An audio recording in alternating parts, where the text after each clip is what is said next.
Voice of Punjab TV ਦੇਖ ਰਹੇ ਸਾਰੇ ਦਰਸ਼ਕਾਂ ਨੂੰ ਸਾਡੇ ਵੱਲੋਂ ਪਿਆਰ ਭਰੀ ਸਤਿ ਸ਼੍ਰੀ ਅਕਾਲ। ਮੈਂ ਸਿਮਰਨ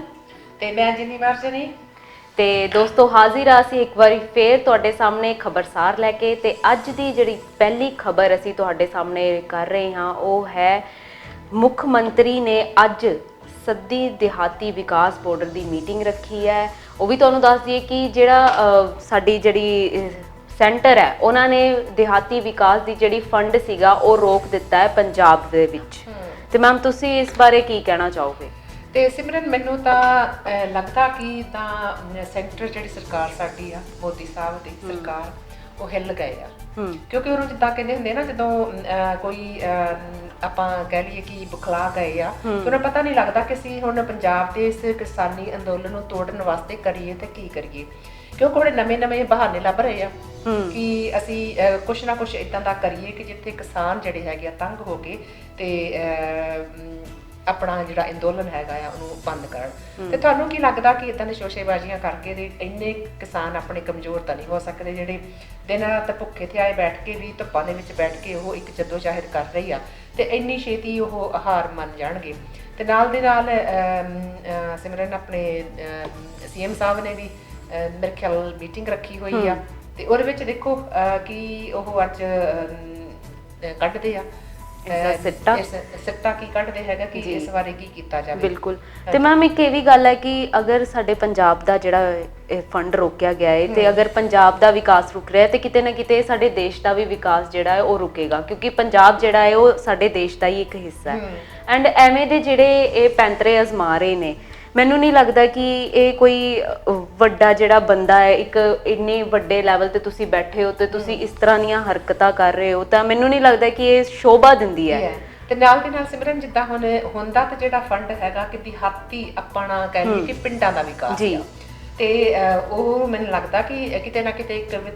ਵਿਤਕਰਾ ਕਰ ਰਹੇ ਆ ਪਿੰਡਾਂ ਤੇ ਸ਼ਹਿਰਾਂ ਦੇ। ਕਿਉਂਕਿ ਜੇ ਪਿੰਡਾਂ ਦੇ ਲੋਕ ਜਿਹੜੇ ਹੈਗੇ ਆ ਉਹੀ ਖੇਤੀਬਾੜੀ ਤੋਂ ਹੀ ਕਰਦੇ ਆ ਨਾ ਜੀ। ਸ਼ਹਿਰਾਂ ਨੂੰ ਸਰਵਾਈਵ ਕਰਨ ਵਾਸਤੇ ਪਿੰਡਾਂ ਦੀ ਜ਼ਰੂਰਤ ਹੈ ਕਿਉਂਕਿ ਪਿੰਡਾਂ ਦੇ ਵਿੱਚ ਜਿਹੜੇ ਲੋਕੀ ਰਹਿੰਦੇ ਆ ਉਹ ਹੀ ਸਾਨੂੰ ਹਰ ਇੱਕ ਚੀਜ਼ ਜਿਹੜੀ ਆ ਮੁਹੱਈਆ ਕਰਵਾ ਰਹੇ ਆ ਕਿਉਂਕਿ ਖੇਤੀਬਾੜੀ ਦੇ ਨਾਲ ਤਾਂ ਸ਼ਹਿਰ ਵੀ ਜੁੜੇ ਹੋਏ ਆ। ਤੇ ਹੁਣ ਜਿਹੜੀ ਪਿਛਲਾ ਸਾਲ ਦੀ ਜੋ ਫੰਡ ਦਿੱਤੀ ਹੋਈ ਸੀ ਤਾਂ ਸਾਡੇ ਮੋਦੀ ਸਾਹਿਬ ਉਹਦਾ ਵੀ ਹਿਸਾਬ ਕਿਤਾਬ ਸੀਐਮ ਕੋਲੋਂ ਮੰਗ ਰਿਹਾ ਕਿ ਤੁਸੀਂ ਉਹਦਾ ਕੀਤਾ ਕੀ ਆ। ਤੇ ਕਿਤੇ ਨਾ ਕਿਤੇ ਜਾ ਕੇ ਸਿਮਰਨ ਮੈਨੂੰ ਲੱਗਦਾ ਕਿ ਸ਼ਾਇਦ ਸਾਡੇ ਸੀਐਮ ਨੂੰ ਵੀ ਪਤਾ ਲੱਗ ਜੂਗਾ ਕਿ ਜੇਕਰ ਮੈਂ ਉਹ ਫੰਡ ਜਿਹੜੀ ਸਹੀ ਤਰੀਕੇ ਨਾਲ ਪਿੰਡਾਂ ਦੇ ਵਿਕਾਸ ਤੇ ਨਹੀਂ ਵਰਤੀ ਤਾਂ ਮੈਂ ਵੀ ਕਿਤੇ ਨਾ ਕਿਤੇ ਜਾ ਕੇ ਪ੍ਰੋਬਲਮ ਦੇ ਵਿੱਚ ਆ ਸਕਦਾ। ਤੇ ਇਸ ਕਰਕੇ ਇੱਕ ਪੱਖੋਂ ਤਾਂ ਇਹ ਗੱਲ ਚੰਗੀ ਵੀ ਆ ਕਿ ਪਿਛਲਾ ਜਿਹੜਾ ਉਹ ਹਿਸਾਬ ਮੰਗ ਰਹੇ ਆ ਮੋਦੀ ਸਾਹਿਬ ਤੇ ਇਹਦੇ ਲਈ ਇਹ ਹੈ ਕਿ ਥੋੜਾ ਜਿਹਾ ਸਾਡੇ ਸੀਐਮ ਨੂੰ ਵੀ ਝੰਜੋੜਿਆ ਉਹਨਾਂ ਨੇ ਕਿ ਜੇਕਰ ਫੰਡ ਇੱਧਰ ਉੱਧਰ ਹੋਇਆ ਤੇ ਪਤਾ ਚੱਲ ਜਾਣਾ ਕਿ ਇਹ ਪਿੰਡਾਂ ਦਾ ਵਿਕਾਸ ਜਿਹੜਾ ਦਿਹਾਤੀ ਵਿਕਾਸ ਲਈ ਉਹ ਫੰਡ ਆਇਆ ਸੀ ਵੀ ਉਹ ਪ੍ਰੋਪਰ ਤਰੀਕੇ ਦੇ ਨਾਲ ਉਹਨੂੰ ਲਾਸਟ ਈਅਰ ਦਾ ਜਿਹੜਾ ਸੀਗਾ ਮੈਂ ਗੱਲ ਉਹੀ ਕਰ ਰਹੀ ਹਾਂ ਕਿ ਉਹਨੂੰ ਵਰਤਿਆ ਜਾਂ ਕਿ ਨਹੀਂ ਵਰਤਿਆ। ਜੇ ਵਰਤਿਆ ਤਾਂ ਕਿੱਥੇ ਵਰਤਿਆ ਕੀ ਵਿਕਾਸ ਉਹਨਾਂ ਨੇ ਕੀਤਾ ਲਾਸਟ ਈਅਰ ਦਾ ਜੀ। ਤੇ ਮੈਡਮ ਇੱਕ ਇਹ ਵੀ ਗੱਲ ਹੈ ਕਿ ਜਦੋਂ ਸਾਡੇ ਜਿਹੜੇ ਪਿੰਡਾਂ ਦੇ ਲੋਕ ਹੈ ਹਨਾ ਉਹਨਾਂ ਨੂੰ ਮੈਨੂੰ ਲੱਗਦਾ ਹੈ ਕਿ ਬਹੁਤ ਜ਼ਿਆਦਾ ਜ਼ਰੂਰਤ ਹੈ ਇਸ ਫੰਡ ਦੀ ਤਾਂ ਕਿ ਜਿਹੜੀਆਂ ਚੀਜ਼ਾਂ ਉੱਥੇ ਨਹੀਂ ਅਵੇਲੇਬਲ ਜਿੱਦਾਂ ਸੜਕਾਂ ਕਹਿ ਲਈਏ ਸਾਡੇ ਪੰਜਾਬ ਦੀਆਂ ਜਿਹੜੀਆਂ ਸੜਕਾਂ ਨੇ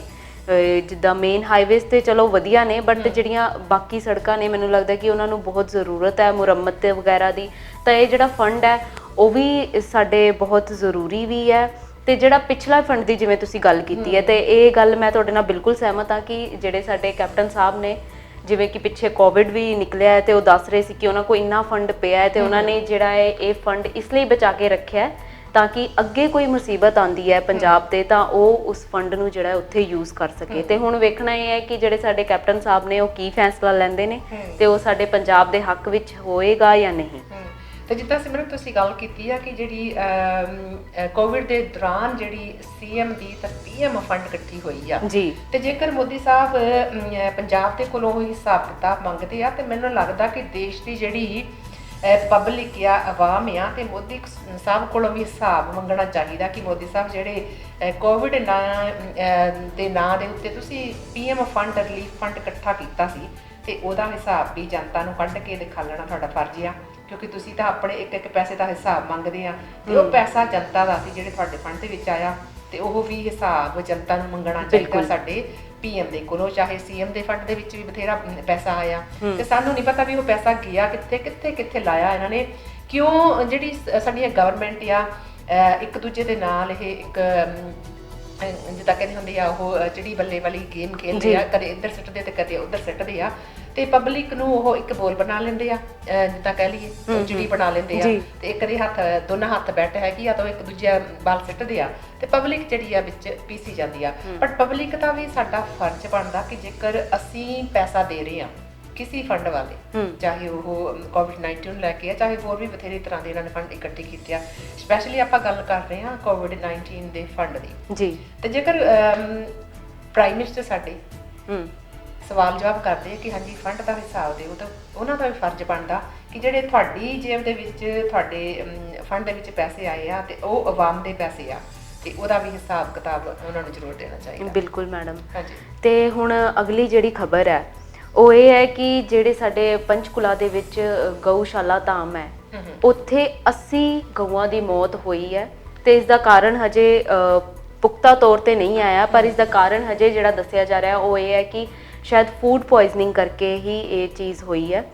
ਤੇ ਤੁਸੀਂ ਮੈਡਮ ਇਸ ਬਾਰੇ ਕੀ ਕਹਿਣਾ ਚਾਹੋਗੇ? ਕਿਉਂਕਿ ਅਸੀਂ ਅਕਸਰ ਵੇਖਦੇ ਹਾਂ ਕਿ ਚਲੋ ਉਹ ਤੇ ਹੋਇਆ ਕਿ ਚਲੋ ਮਿਸ ਹੈਪਨਿੰਗ ਹੋ ਗਈ, ਪਰ ਜਿਹੜੀਆਂ ਸਾਡੀਆਂ ਗਊਆਂ ਨੇ, ਗਊ ਮਾਤਾ ਕਿਹਾ ਜਾਂਦਾ, ਇੰਨਾ ਵੱਡਾ ਉਹਨਾਂ ਨੂੰ ਆਦਰ ਦਿੱਤਾ ਜਾਂਦਾ, ਪਰ ਦੇਖਿਆ ਜਾਵੇ ਤਾਂ ਸਾਡੇ ਦੇਸ਼ ਵਿੱਚ ਸਭ ਤੋਂ ਵੱਧ ਸੜਕਾਂ ਉੱਤੇ ਕੂੜਾ ਕਚਰਾ ਵਗੈਰਾ ਖਾਂਦੀਆਂ ਸਾਨੂੰ ਦਿਖਦੀਆਂ ਨੇ, ਤਾਂ ਉਹ ਵੀ ਗਊ ਮਾਤਾ ਹੀ ਹੈ। ਬਿਲਕੁਲ ਸਿਮਰਨ, ਇਹ ਗੱਲ ਜਦੋਂ ਆਪਾਂ ਬਾਹਰ ਸ਼ੂਟਿੰਗ ਤੇ ਵੀ ਜਾਈਦਾ ਦੇਖੀਦਾ ਆ ਕਿ ਰੋਡਸ ਦੇ ਕਿਨਾਰੇ ਜਿਹੜਾ ਪਿੰਡਾਂ ਦਾ ਕਹਿ ਲਈਏ ਜਾਂ ਸ਼ਹਿਰਾਂ ਦਾ ਕੂੜਾ ਸੁੱਟਿਆ ਹੁੰਦਾ ਆ, ਤੇ ਉੱਥੇ ਜਿਹੜੀਆਂ ਉਹ ਗਊ ਮਾਤਾ ਆਪਾਂ ਕਹਿ ਲਈਏ ਕਿ ਜਦੋਂ ਪੂਜਨਯੋਗ ਹੈਗੀਆਂ, ਕਿਉਂਕਿ ਸਾਨੂੰ ਦੁੱਧ ਦਿੰਦੀਆਂ, ਸਾਨੂੰ ਪੀ ਦਿੰਦੀਆਂ, ਸਾਡੇ ਲਈ ਉਹ ਪ੍ਰੋਵਾਈਡ ਕਰਵਾਉਂਦੀਆਂ ਆ ਇੱਕ ਫੂਡ ਆਪਾਂ ਕਹਿ ਲਈਏ। ਤੇ ਫਿਰ ਜੇਕਰ ਅਸੀਂ ਉਹਨੂੰ ਗਊ ਮਾਤਾ ਕਰਕੇ ਉਹਨੂੰ ਪੂਜਦੇ ਹਾਂ, ਤਿਲਕ ਲਗਾਉਂਦੇ ਹਾਂ, ਸਾਰਾ ਕੁਛ ਕਰਦੇ ਹਾਂ, ਉਸ ਕਰਨ ਤੋਂ ਬਾਵਜੂਦ ਉਹਨੂੰ ਅਸੀਂ ਖੁੱਲ੍ਹਾ ਛੱਡ ਦਿੰਦੇ ਹਾਂ ਕਿ ਉਹ ਕੂੜਾ ਕਰਕਟ ਖਾ ਕੇ, ਚਾਹੇ ਉਹ ਕੂੜੇ ਦੇ ਢੇਰਾਂ ਦੇ ਵਿੱਚੋਂ ਪੋਲੀਥੀਨ ਬੈਗਸ ਖਾਂਦੀਆਂ, ਗੰਦ ਖਾਂਦੀਆਂ। ਤੇ ਹੁਣ ਇਹ ਜਿਹੜੀ 80 ਗਾਈਆਂ ਦੀ ਮੌਤ ਦੱਸੀ ਗਈ ਆ ਫੂਡ ਪੋਇਜ਼ਨਿੰਗ, ਚਲੋ ਚਾਰਾ ਉਹਦੇ ਵਿੱਚ ਕੁਛ ਵੀ ਮਿਕਸ ਹੋ ਸਕਦਾ ਜਾਂ ਕੁਛ ਵੀ ਹੋ ਸਕਦਾ, ਜਾਂ ਹਜੇ ਉਹਦਾ ਪਤਾ ਨਹੀਂ ਚੱਲਿਆ ਕਿ ਐਕਚੁਅਲੀ ਫੂਡ ਪੋਇਜ਼ਨਿੰਗ ਆ ਤੇ ਜਾਂ ਕੋਈ ਐਸੀ ਬਿਮਾਰੀ ਆ ਜਿਹਦੇ ਨਾਲ ਇੱਕਦਮ 80 ਗਾਈਆਂ ਜਿਹੜੀਆਂ ਮਰਨੀਆਂ, ਉਹ ਬਹੁਤ ਹੀ ਵੱਡੀ ਇੱਕ ਹੈਗੀ ਆ। ਤੇ ਉੱਥੇ ਗੱਲ ਸਿਮਰਨ ਆ ਜਾਂਦੀ ਆ ਕਿ ਸਾਡੀ ਜਿਹੜੀਆਂ ਗਵਰਨਮੈਂਟ ਹੈਗੀਆਂ ਆ, ਰੌਲਾ ਪਾਉਣ ਨੂੰ ਤਾਂ ਬਹੁਤ ਆ, ਸਪੈਸ਼ਲੀ ਸਾਡੀ BJP ਪਾਰਟੀ ਜਿਹੜੀ ਆ ਕਿ ਗਊਆਂ ਨੂੰ ਦੇ ਨਾਂ ਤੇ ਜਿਹੜਾ ਫੰਡ ਵੀ ਇਕੱਠਾ ਇੱਕ ਟੈਕਸ ਲਾਇਆ ਹੋਇਆ ਨਾ ਗਊ ਮਾਤਾ ਦੇ ਨਾਂ ਤੇ, ਭਾਵੇਂ ਉਹ ਆਪਾਂ ਕਹਿ ਲਈਏ ਕਿ ਟੋਲ ਪਲਾਜ਼ੇ ਆ, ਉੱਥੇ ਵੀ ਮੈਨੂੰ ਲੱਗਦਾ ਕਿ 5 ਰੁਪਏ ਜਿਹੜੇ ਹੈਗੇ ਗਊ ਮਾਤਾ ਦੇ ਨਾਂ ਤੇ ਉਹ ਸਾਡੇ ਦੋਨੋਂ ਕਲੈਕਟ ਹੁੰਦੇ ਆ, ਤੇ ਹੋਰ ਵੀ ਕਈ ਥਾਂ ਆ ਇਦਾਂ ਦੇ ਜਿਹੜੇ ਉਹ ਗਊ ਮਾਤਾ ਦੇ ਨਾਂ ਤੇ ਸਾਡੇ ਕੋਲੋਂ ਟੈਕਸ ਦੇ ਥਰੂ ਉਹ ਪੈਸੇ ਜਿਹੜੇ ਹੈਗੇ ਆ ਸਾਡੀ ਗਵਰਨਮੈਂਟ ਦੇ ਕੋਲ ਜਾ ਰਹੇ ਆ। ਤੇ ਜੇਕਰ ਗਵਰਨਮੈਂਟ ਇੰਨਾ ਪੈਸਾ ਇਕੱਠਾ ਕਰ ਰਹੀ ਆ ਇਸ ਗਊ ਮਾਤਾ ਨਾਮ ਦੇ ਫੰਡ ਤੇ ਫਿਰ ਕਿਉਂ ਨਹੀਂ ਇਹ ਆਪਣੇ ਵੱਲੋਂ ਇੱਕ ਗਵਰਨਮੈਂਟ ਵੱਲੋਂ ਇਹ ਗਊਸ਼ਾਲਾ ਜਿਹੜੀਆਂ ਹੈਗੀਆਂ ਦੇਖਣ ਨੂੰ ਮਿਲਦੀਆਂ, ਕਿਉਂ ਨਹੀਂ ਉਹਨਾਂ ਦੀ ਰਖਵਾਲੀ ਪ੍ਰੋਪਰਲੀ ਕਰ ਸਕਦੇ, ਤੇ ਜਾਂ ਕੋਈ ਇਦਾਂ ਦਾ ਕਾਨੂੰਨ ਕਿਉਂ ਨਹੀਂ ਕੱਢ ਸਕਦੇ ਕਿ ਜਿੱਥੇ ਜਦੋਂ ਕੋਈ ਵੀ ਪਸ਼ੂ ਖਰੀਦਦਾ ਆ ਉਹਦੀ ਰਜਿਸਟ੍ਰੇਸ਼ਨ ਹੋਣੀ ਚਾਹੀਦੀ ਆ। ਆਪਾਂ ਇਹ ਨਹੀਂ ਗੱਲ ਕਰਦੇ ਕਿ ਸਿਰਫ ਗਊਆਂ ਦੀ, ਵੀ ਕੋਈ ਵੀ ਪਸ਼ੂ ਪਿੰਡਾਂ ਦੇ ਵਿੱਚ ਆਉਂਦੇ ਆ ਜਾਂ ਸ਼ਹਿਰਾਂ ਦੇ ਵਿੱਚ ਕਿਤੇ ਵੀ ਪਸ਼ੂ ਇਹ ਖਰੀਦੇ ਜਾਂਦੇ ਆ, ਰਜਿਸਟ੍ਰੇਸ਼ਨ ਹੋਣੀ ਚਾਹੀਦੀ ਆ। ਨਵਾਂ ਬੱਚਾ ਜਦੋਂ ਆਪਾਂ ਕਹਿ ਲਈਏ ਕਿ ਬੋਰਨ ਹੁੰਦਾ, ਉਹਦੀ ਵੀ ਰਜਿਸਟ੍ਰੇਸ਼ਨ ਹੋਵੇ। ਤੇ ਮੇਰੇ ਹਿਸਾਬ ਨਾਲ ਨਹੀਂ ਹੈਗਾ ਕਿ ਜੇਕਰ ਇਦਾਂ ਦੇ ਜਿਹੜੇ ਦੁੱਧ ਪੀ ਕੇ ਛੱਡਣ ਵਾਲੇ ਲੋਕ ਹੈਗੇ ਆ ਉਹਨਾਂ ਨੂੰ ਫਾਈਨ ਕੀਤਾ ਜਾਵੇ, ਕਿਉਂਕਿ ਉਹਨਾਂ ਤੇ ਟੈਗ ਲੱਗੇ ਹੋਣੇ ਚਾਹੀਦੇ ਆ ਕਿ ਆਹ ਪਸ਼ੂ ਜਿਹੜਾ ਹੈਗਾ ਫਲਾਣੇ ਬੰਦੇ ਜਾਂ ਫਲਾਣੇ ਪਿੰਡ ਜਾਂ ਸ਼ਹਿਰ ਤੋਂ ਬਿਲੋਂਗ ਕਰਦਾ ਆ। ਤੇ ਇਹ ਫੈਸਿਲਿਟੀਜ਼ ਜਿਹੜੀਆਂ ਜੇ ਪੈਸੇ ਇਕੱਠੇ ਕਰ ਕਰਕੇ ਆਪਣੇ ਹੀ ਢਿੱਡ ਭਰਨੇ ਆ, ਤਾਂ ਫਿਰ ਇਹ ਲੋਕਾਂ ਦੇ ਕੋਲੋਂ ਫੰਡ ਕਿਉਂ ਇਕੱਠਾ ਕੀਤਾ ਜਾ ਰਿਹਾ ਆ। ਤੇ ਜੇਕਰ ਹੁਣ ਆਮ ਦੇਖਣ ਨੂੰ ਮਿਲਦਾ ਕਿ ਜਾਂ ਤਾਂ NGOs ਜਿਹੜੀਆਂ ਹੈਗੀਆਂ ਉਹਨਾਂ ਨੇ ਉਹ ਇਹ ਗਊਸ਼ਾਲਾ ਜਿਹੜੀਆਂ ਕੀਤੀਆਂ ਹੋਈਆਂ ਆ, ਤੇ ਪਿੰਡਾਂ ਦੇ ਵਿੱਚ ਤਾਂ ਆਮ ਦੇਖਣ ਨੂੰ ਮਿਲਦਾ ਕਿ ਪਿੰਡ ਵਾਲੇ ਰਲ ਕੇ ਪੰਚਾਇਤ ਜਿਹੜੀ ਹੈਗੀ ਆ ਉਹਨਾਂ ਵੱਲੋਂ ਗਊਸ਼ਾਲਾ ਬਣਾਈਆਂ ਹੁੰਦੀਆਂ, ਉਹਦੇ ਵਿੱਚ ਪਿੰਡ ਵਾਲੇ ਜਿਹੜੇ ਹੈਗੇ ਚਾਰਾ ਵਗੈਰਾ ਦਿੰਦੇ ਆ। ਤੇ ਸ਼ਹਿਰਾਂ ਦੇ ਵਿੱਚ ਵੀ ਮੇਰੇ ਖਿਆਲ ਗਵਰਨਮੈਂਟ ਵੱਲੋਂ ਜਿਹੜੀਆਂ ਬਣਾਈਆਂ ਗਵਰਨਮੈਂਟ ਵੱਲੋਂ ਮੈਮ ਮੈਂ ਇੱਕ ਗੱਲ ਹੋਰ ਕਹਿਣਾ ਚਾਹੂੰਗੀ ਕਿ ਗਊਸ਼ਾਲਾ ਤਾਂ ਜਿਹੜੀਆਂ ਬਣਾਈਆਂ ਗਈਆਂ ਉਹ ਤਾਂ ਠੀਕ ਹੈ, ਬਟ ਉਹਦੇ ਵਿੱਚ ਵੀ ਕੀ ਹੈ ਕਿ ਜਦੋਂ ਜਿਹੜੀ ਗਊ ਹੈ ਉਹ ਦੁੱਧ ਦੇਣਾ ਬੰਦ ਕਰ ਦਿੰਦੀ ਹੈ ਤਾਂ ਉਹ ਗਊਸ਼ਾਲਾ ਦੇ ਵਿੱਚੋਂ ਵੀ ਉਹਨਾਂ ਨੂੰ ਕੱਢ ਦਿੰਦੇ ਆ। ਅੱਛਾ ਜੀ। ਤੇ ਮੈਂ ਸਾਡੇ ਅੰਮ੍ਰਿਤਸਰ ਦੀ ਗੱਲ ਕਰ ਰਹੀ ਹਾਂ, ਉੱਥੇ ਇੱਕ ਗਊਸ਼ਾਲਾ ਹੈ ਤੇ ਆਈ ਥਿੰਕ ਉਹ ਗਵਰਨਮੈਂਟ ਵੱਲੋਂ ਹੀ ਬਣਾਈ ਗਈ ਹੈ ਤੇ ਉਹਦੇ ਵਿੱਚ ਵੀ ਇਹ ਚੀਜ਼ ਕੀਤੀ ਜਾਂਦੀ ਹੈ ਕਿ ਹਾਂ ਠੀਕ ਹੈ ਕਿ ਇਹ ਜਦੋਂ ਤੱਕ ਦੁੱਧ ਦੇ ਰਹੀ ਹੈ, ਜਦੋਂ ਤੱਕ ਸਾਡੇ ਫਾਇਦੇ ਲਈ ਕਰ ਰਹੀ ਹੈ ਕੰਮ, ਉਦੋਂ ਤੱਕ ਠੀਕ ਹੈ, ਬਟ ਜਦੋਂ ਉਹ ਦੁੱਧ ਦੇਣਾ ਬੰਦ ਕਰ ਦਿੰਦੀ ਹੈ ਤਾਂ ਉਸ ਨੂੰ ਖੁੱਲਾ ਆਵਾਰਾ ਛੱਡ ਦਿੱਤਾ ਜਾਂਦਾ ਹੈ ਤੇ ਜਿਹਦੇ ਨਾਲ ਕੀ ਹੈ ਕਿ ਸੜਕਾਂ ਉੱਤੇ ਕਈ ਐਕਸੀਡੈਂਟ ਵੀ ਅਸੀਂ ਦੇਖੇ ਨੇ ਹੋ ਜਾਂਦੇ ਆ। ਇਹ ਜਿਹੜੀਆਂ ਚੀਜ਼ਾਂ ਇਹਦੇ ਉੱਤੇ ਕਿਉਂ ਨਹੀਂ ਸਾਡੀ ਗਵਰਨਮੈਂਟ ਧਿਆਨ ਦਿੰਦੀ? ਇਹ ਕਹਿਣ ਨੂੰ ਤੇ ਨਾਰਾ ਤਾਂ ਬੜੀ ਜਲਦੀ ਲਗਾਇਆ ਜਾਂਦਾ ਕਿ ਹਾਂ ਗਊ ਸਾਡੀ ਮਾਤਾ ਹੈ, ਇਸ ਦੀ ਰੱਖਿਆ ਕਰਨੀ ਚਾਹੀਦੀ ਹੈ, ਇਸ ਦੀ ਪੂਜਾ ਕਰਨੀ ਚਾਹੀਦੀ ਹੈ, ਪਰ ਤੁਸੀਂ ਸੱਚੀ ਮੁੱਚੀ ਇਹਨਾਂ ਦੀ ਰੱਖਿਆ ਕਰ ਰਹੇ ਹੋ ਜਾਂ ਇਹਨਾਂ ਦੇ ਹੱਕ ਵਿੱਚ ਤੁਸੀਂ ਕੀ ਕਰ ਰਹੇ ਹੋ? ਦੁੱਧ ਪੀਣ ਨੂੰ ਉਹਨਾਂ ਦਾ ਜਦੋਂ ਤੱਕ ਉਹ ਦੁੱਧ ਦੇ ਰਹੀ ਹੈ ਉਦੋਂ ਤੱਕ ਅਸੀਂ ਉਹਨਾਂ ਦਾ ਇਸਤੇਮਾਲ ਕਰ ਰਹੇ ਹਾਂ, ਪਰ ਉਸ ਤੋਂ ਬਾਅਦ ਕੀ? ਹਾਂਜੀ, ਤੇ ਸਿਮਰਨ ਜਿੱਦਾਂ ਤੁਸੀਂ ਕਿਹਾ ਕਿ ਰੋਡ ਸਾਈਡ ਤੇ ਜਿਹੜੇ ਐਕਸੀਡੈਂਟ ਬਹੁਤ ਹੀ ਹੱਦ ਤੱਕ ਹੁੰਦੇ ਆ, ਸਪੈਸ਼ਲੀ ਹੁਣ ਵਿੰਟਰ ਆ ਜਾਣੀ ਆ ਜੀ, ਤੇ ਜਦੋਂ ਹਨੇਰਾ ਹੋਣਾ ਆ ਤੇ ਆਪਾਂ ਵੀ ਜਦੋਂ ਹੁਣ ਡਰਾਈਵ ਕਰਕੇ ਸ਼ਾਮ ਨੂੰ ਵਾਪਸ ਆਉਂਦੇ ਆ ਤਾਂ ਨੋਰਮਲੀ ਜਿਹੜੀਆਂ ਗਾਈਆਂ ਆ ਜਾਂ ਬੈਲ ਹੁੰਦੇ ਆ, ਬਲਦ ਆਪਾਂ ਜਿਹੜੇ ਕਹਿ ਦਈਏ, ਤੇ ਉਹ ਰੋਡ ਦੇ ਮਿਡਲ ਦੇ ਵਿੱਚ ਬੈਠੇ ਹੁੰਦੇ ਆ, ਰਾਤ ਨੂੰ ਬੈਠ ਜਾਂਦੇ ਆ। ਉਹਨਾਂ ਨੂੰ ਇਹ ਤਾਂ ਨਹੀਂ ਪਤਾ ਕਿ ਅਸੀਂ ਇੱਥੇ ਨਹੀਂ ਬੈਠਣਾ। ਤੇ ਜੇਕਰ ਹੁਣ ਤੇਜ਼ ਕਾਰ ਜਾਂ ਗੱਡੀ ਜਾਂ ਟਰੱਕ ਕੁਝ ਵੀ ਆਂਦਾ ਆ ਤੇ ਓਬਵੀਅਸਲੀ ਉਹਦੇ ਵਿੱਚ ਟਕਰਾਣਾ, ਜਾਂ ਕਈ ਵਾਰ ਝੁੰਡ ਗਾਈਆਂ ਦਾ ਜਿਹੜਾ ਹੈਗਾ ਆ, ਪਸ਼ੂਆਂ ਦਾ ਆਪਾਂ ਕਹਿ ਲਈਏ ਕਿ ਉਹ ਮਿਡਲ ਆਫ ਰੋਡ ਦੇ ਵਿੱਚ ਖੜੀ ਹੁੰਦੀ ਆ ਤੇ ਤੇਜ਼ ਜਦੋਂ ਕਾਰਾਂ ਆਉਂਦੀਆਂ, ਭਾਵੇਂ ਰਾਤ ਨੂੰ ਵੀ ਲੋਕੀ ਇੰਨਾ ਤਾਂ ਹੌਲੀ ਚਲਾਉਂਦੇ ਨਹੀਂ ਕਿ ਹਾਂਜੀ ਦੇਖ ਕੇ ਜਿੱਦਾਂ ਮੋਹਰੇ ਡੰਡਾ ਲਾਈਟ ਤਾਂ ਚੱਲਦੀ ਆਫ ਕੋਰਸ, ਬਟ ਫਿਰ ਵੀ ਇੰਨੀ ਉਦੋਂ ਡੇ ਲਾਈਟ ਦੀ ਜਿੰਨੀ ਵਿਜ਼ਨ ਦੂਰ ਤੱਕ ਤੁਹਾਡੀ ਨਹੀਂ ਜਾਂਦੀ। ਬਿਲਕੁਲ ਅੱਗੇ ਹੁਣ ਜਿਵੇਂ ਧੁੰਦ ਵੀ ਪੈਣੀ ਸ਼ੁਰੂ ਹੋ ਜਾਂਦੀ ਹੈ, ਲੱਗਣੀਆਂ। ਤੇ ਇਹ ਹੈ ਕਿ ਕੁਛ ਨਾ ਕੁਛ ਜਾ ਕੇ ਕਿਤੇ ਨਾ ਕਿਤੇ ਇਹ ਸਾਡੀਆਂ ਸਰਕਾਰਾਂ ਰੌਲਾ ਪਾਉਣ ਚੁੱਕੀਆਂ ਹੈਗੀਆਂ, ਢੰਡੋਰਾ ਪਿੱਟਣ ਚੁੱਕੀਆਂ ਹੈਗੀਆਂ, ਬਟ ਪ੍ਰੋਪਰ ਜਿਹੜੀ ਪ੍ਰੀਕੌਸ਼ਨ ਹੈਗੀ ਆ, ਪ੍ਰੋਪਰ ਇਹਦੇ ਬਾਰੇ ਕੁਛ ਨਹੀਂ ਸੋਲਿਡ ਕਰ ਰਹੀਆਂ। ਤੇ ਆਪਣਾ ਤਾਂ ਸਿਮਰਨ ਇਹੀ ਹੈ ਕਿ ਰਿਕੁਐਸਟ ਹੀ ਕਰ ਸਕਦੇ ਹਾਂ ਕਿ ਇਹਦੇ ਬਾਰੇ ਕੁਛ ਨਾ ਕੁਛ ਜ਼ਰੂਰ ਹੋਣਾ ਚਾਹੀਦਾ, ਕਿਉਂਕਿ ਜੇਕਰ ਅਸੀਂ ਆਪਣੀ ਮਾਂ ਕਹਿ ਲਈਏ, ਰੀਅਲ ਮਾਂ, ਉਹਦੇ ਨਾਲ ਅਸੀਂ ਇੱਦਾਂ ਕਰੀਏ ਕਿ ਜਿੰਨਾ ਚਿਰ ਉਹ ਸਾਡੇ ਕੰਮ ਆਉਂਦੀ ਆ, ਸਾਨੂੰ ਖਿਲਾਉਣ ਪਿਲਾਉਣ ਨੂੰ ਆ, ਉਦੋਂ ਤੱਕ ਮਾਂ ਆ, ਤੇ ਜਦੋਂ ਸਾਡੇ ਨਹੀਂ ਹੈਗੀ ਤੇ ਉਦਾਂ ਤਾਂ ਆਮ ਦੇਖਣ ਨੂੰ ਵੀ ਇਹ ਵੀ ਮਿਲ ਰਿਹਾ ਕਿ ਇਨਸਾਨ ਵੀ ਅੱਜ ਕੱਲ੍ਹ ਇਹ ਕੁਛ ਕਰਨ ਲੱਗ ਪਏ ਆ ਕਿ ਜਿੰਨਾ ਚਿਰ ਮਾਂ-ਬਾਪ ਜਿਹੜੇ ਹੈਗੇ ਆ ਕੰਮ ਕਰ ਜੋਗੇ ਆ ਫਿਰ ਤਾਂ ਠੀਕ ਹੈ, ਨਹੀਂ ਤਾਂ ਉਹਨਾਂ ਨੂੰ ਜਾਂ ਤਾਂ ਆਸ਼ਰਮ ਤੇ ਛੱਡ ਜਾਂਦੇ ਤੇ ਜਾਂ ਫਿਰ ਘਰੋਂ ਬਾਹਰ ਕੱਢ ਦਿੰਦੇ ਆ। ਬਿਲਕੁਲ ਇਹ ਵੀ ਦੇਖਣ ਨੂੰ ਅੱਜ ਕੱਲ੍ਹ ਸਾਡੀ ਜਿਹੜੀ ਹੈਗੀ ਆ ਇਨਸਾਨੀਅਤ ਮੇਰੇ ਹਿਸਾਬ ਦੇ ਨਾਲ ਮੁੱਕਦੀ ਜਾ ਰਹੀ ਆ ਕਿਤੇ ਨਾ ਕਿਤੇ ਜੀ। ਤੇ ਉਹ ਇਨਸਾਨੀਅਤ ਜਿਹੜੀ ਹੈਗੀ, ਸਪੈਸ਼ਲੀ ਆਪਾਂ ਪੰਜਾਬ ਦੀ ਗੱਲ ਕਰੀਏ ਤੇ ਪੰਜਾਬ ਤਾਂ ਗੁਰੂਆਂ ਪੀਰਾਂ ਦੀ ਧਰਤੀ ਸੀ, ਧਰਤੀ ਹੈਗੀ ਵੀ ਆ, ਤੇ ਬਟ ਉਹ ਜਿਹੜੀ ਇਨਸਾਨੀਅਤ ਸਾਡੇ ਵਿੱਚੋਂ ਨਿਕਲਦੀ ਜਾ ਰਹੀ ਆ। ਤੇ ਇੱਕ ਆਪਾਂ ਕਹਿ ਲਈਏ ਜਿਹੜਾ ਸਾਡਾ ਵਿਰਸਾ ਸੀਗਾ ਤੇ ਉਹ ਵੀ ਸਾਡੇ ਵਿੱਚੋਂ ਵਿਸਰਦਾ ਜਾ ਰਿਹਾ, ਕਿਉਂਕਿ ਮਾਂ-ਬਾਪ ਦੀ ਤੇ ਜਾਂ ਪਸ਼ੂ ਪੰਛੀਆਂ ਦੀ ਜਿਹੜੀ ਇੱਕ ਦੇਖ ਰੇਖ ਕਰਨਾ, ਇੱਕ ਉਹ ਵੀ ਆਪਣੇ ਵਿਰਸੇ ਦੇ ਵਿੱਚ ਹੈਗਾ, ਕਿਸੇ ਨੂੰ ਦੁੱਖ ਨਹੀਂ ਦੇਣਾ। ਤੇ ਹਾਂਜੀ ਸਿਮਰਨ, ਹੋਰ ਕਿਹੜੀ ਨਿਊਜ਼ ਹੈਗੀ ਆ ਜਿਹੜੀ ਅੱਜ ਦੀ ਹੈਡਲਾਈਨਸ ਆ? ਮੈਮ ਇੱਕ ਹੋਰ ਜਿਹੜੀ ਨਿਊਜ਼ ਹੈ ਉਹ ਇਹ ਹੈ ਕਿ ਕੱਲ੍ਹ ਦੀ ਹੀ ਗੱਲ ਹੈ, ਸਾਡੇ ਇੱਕ ਲੜਕੀ ਜਿਹਦਾ 22 ਅਕਤੂਬਰ ਨੂੰ ਮਿਸਕੈਰੇਜ ਹੋਇਆ ਸੀ,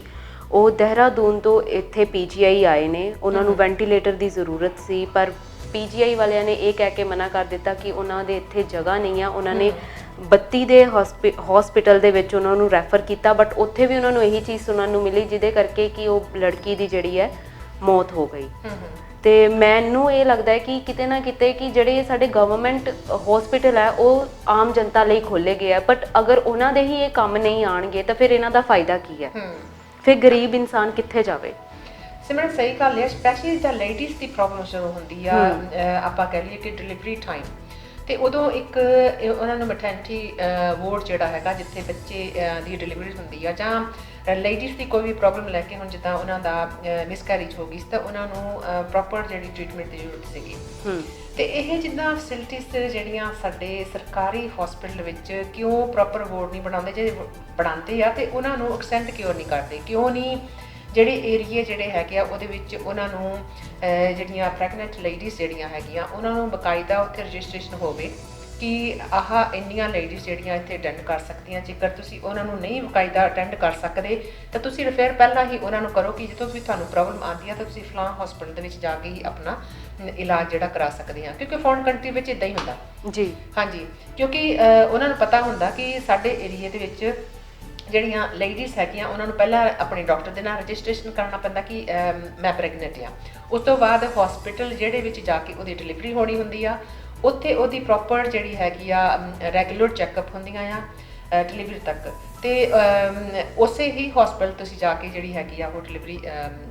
ਕਰਨੀ ਹੁੰਦੀ ਬੱਚੇ ਦੀ। ਬਟ ਇੱਥੇ ਤਾਂ ਕੁਝ ਇਹ ਮੈਨੂੰ ਸਿਸਟਮ ਲੱਗਦਾ ਨਹੀਂਗਾ ਕਿ ਸਾਡੀਆਂ ਜਿਹੜੀਆਂ ਸਰਕਾਰਾਂ ਆ ਉੱਥੇ ਵੀ ਗੱਲ ਆ ਜਾਂਦੀ ਆ, ਫੰਡ ਤਾਂ ਅਸੀਂ ਬਹੁਤ ਇਕੱਠੇ ਕਰਦੇ ਆ, ਬਟ ਜਦੋਂ ਪਬਲਿਕ ਦੀ ਸੇਫਟੀ ਦੀ, ਪਬਲਿਕ ਦੀ ਹੈਲਥ ਦੀ ਗੱਲ ਹੁੰਦੀ ਆ ਤੇ ਇਹ ਚੀਜ਼ਾਂ ਬਹੁਤ ਹੀ ਜਿਹੜੀਆਂ ਕਾਨੂੰਨੀਆਂ ਹਰਕਤਾਂ ਆਪਾਂ ਕਹਿ ਲਈਏ ਹੁੰਦੀਆਂ ਆ। ਕਿਉਂਕਿ ਥੋੜਾ ਕੁ ਸਮਾਂ ਪਿੱਛੇ ਵੀ ਮੇਰੇ ਖਿਆਲ 3-4 ਹਫ਼ਤੇ ਹੋ ਗਏ ਆ, ਇੱਕ ਲੇਡੀ ਜਿਹੜੀ ਸੀਗੀ